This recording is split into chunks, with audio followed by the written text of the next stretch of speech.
brought to you by Silver Pumps.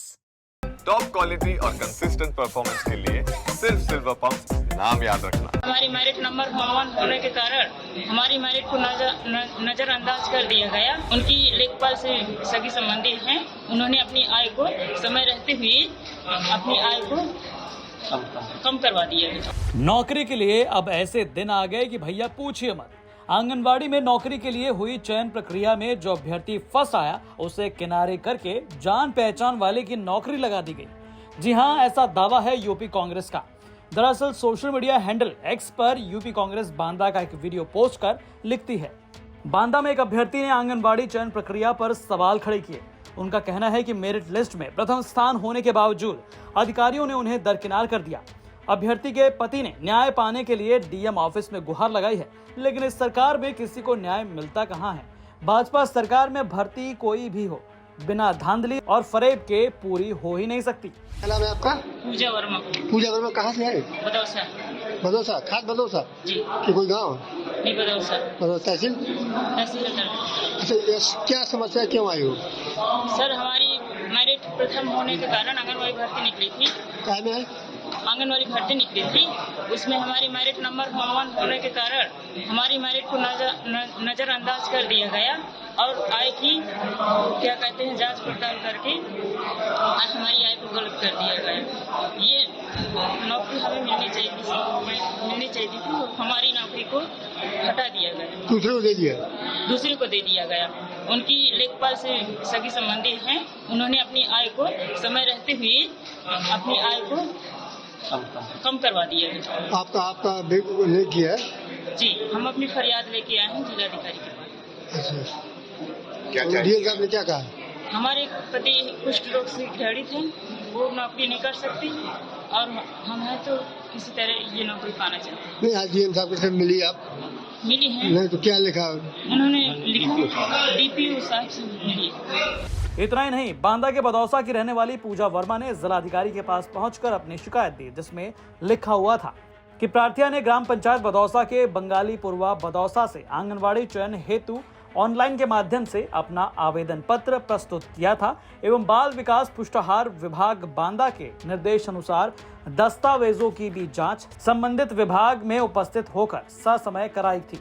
प्रार्थिया शिक्षण दस्तावेजों के आधार पर मेरिट सूची से हटा दिया गया। अपात्र अभ्यर्थी का सगा संबंधी संबंधित ग्राम पंचायत से प्रधान है, जिसके दबाव में आकर लेखपाल की लापरवाही पूर्वक रिपोर्ट लगाने के कारण मेरा आय प्रमाण पत्र में वार्षिक आय 52,000 रुपए दर्शाई गई, जबकि अपात्र अभ्यर्थी मधुनंदा गढ़वा पत्नी सौरभ चंद्र की आय कम दर्शाकर चयनित कर दिया गया, जबकि चयनित अभ्यर्थी मधुनंदा का पति सौरभ चंद्र नौकरी करता है, जिसका मासिक वेतन 18,000 से 20,000 तक है। हालांकि चिट्ठी में आप देख सकते हैं कि जिला अधिकारी ने इस मामले को फौरन संबंधित अधिकारी यानी डीपीओ के पास भेज दिया।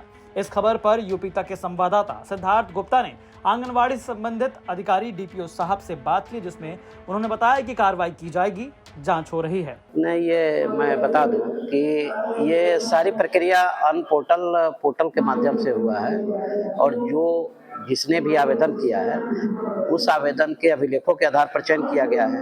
अगर किसी की शिकायत है तो उसकी शिकायतों का 100% उसका निस्तारण होगा और उनकी आपत्तियों का देखा भी जाएगा कि उन्होंने जो आपत्ति दर्ज किया है, शिकायत दर्ज किया है, वो कहाँ तक सत्य है। अगर वो सत्य पाया जाएगा तो उस पर कार्रवाई होगी और चयन निरस्त होगा। तो अधिकारियों का कहना है कि मामला संज्ञान में आया है, जांच की जाएगी, तब दोषियों पर भी कार्रवाई होगी। लेकिन ये बड़ा गंभीर सवाल है कि भर्तियां या चयन भी तो अधिकारियों के अंतर्गत आती हैं, फिर भी ऐसी भारी गलतियां क्यों हो जाती हैं? गलत दस्तावेज दिखाने वाले, बनाने वाले बेधड़क अपना गलत काम कर रहे हैं, लेकिन क्या ये अधिकारियों की जिम्मेदारी नहीं कि एक निष्पक्ष भर्ती की जाए? इस भर्ती पर और जानकारी देते हुए हमारे संवाददाता बताते हैं। आंगनवाड़ी की वैकेंसी जो निकलती है ये पोर्टल के माध्यम से निकलती है। इसमें अभ्यर्थी, ये जो महिला अभ्यर्थी होती हैं, वो पोर्टल में अपना ऑनलाइन रजिस्टर्ड मतलब एक तरीके से कराती हैं। इसके बाद ये वैकेंसी 2 कैटेगरी की होती है, एक बीपीएल, एक एपीएल। बीपीएल का मतलब गरीबी रेखा से नीचे वाले और एपीएल का मतलब गरीबी रेखा से थोड़ा ऊपर वाले। दोनों प्रकार की कैटेगरियों में जो विधवा महिला होती हैं उनको सबसे पहले प्राथमिकता दी जाती है। मेरिट का प्रक्रिया ये है कि जो हाई स्कूल का परसेंटेज है उस पे भागे 10 और इंटर का परसेंटेज है उस पे भागे 10। दोनों का जो अंक आएगा उसको जोड़कर एक मेरिट की प्रक्रिया बनाई जाती है, जिसके बाद तमाम डॉक्यूमेंट जैसे आय प्रमाण पत्र हो गया, निवास प्रमाण पत्र हो गया, आधार कार्ड हो गया, जो संबंधी सरकारी डॉक्यूमेंट है, इनको लगाने के बाद एक जांच कमेटी बनाई जाती है। जांच कमेटी जो डॉक्यूमेंट होती हैं उनकी जांच करती है कि ये डॉक्यूमेंट सही है कि गलत है। इसके बाद इस चयन प्रक्रिया में, इस प्रक्रिया को आगे बढ़ाकर जो अभ्यर्थी इस चयन प्रक्रिया में शामिल होते हैं, उन जो चयनित हो जाते हैं पोर्टल के माध्यम से, उनको चयन प्रक्रिया पर नियुक्ति पत्र दे दिया जाता है। बहरहाल इतनी बड़ी लापरवाही पर आपकी क्या राय, हमें कमेंट करके जरूर बताएं। बांदा से सिद्धार्थ गुप्ता की रिपोर्ट, यूपी तक।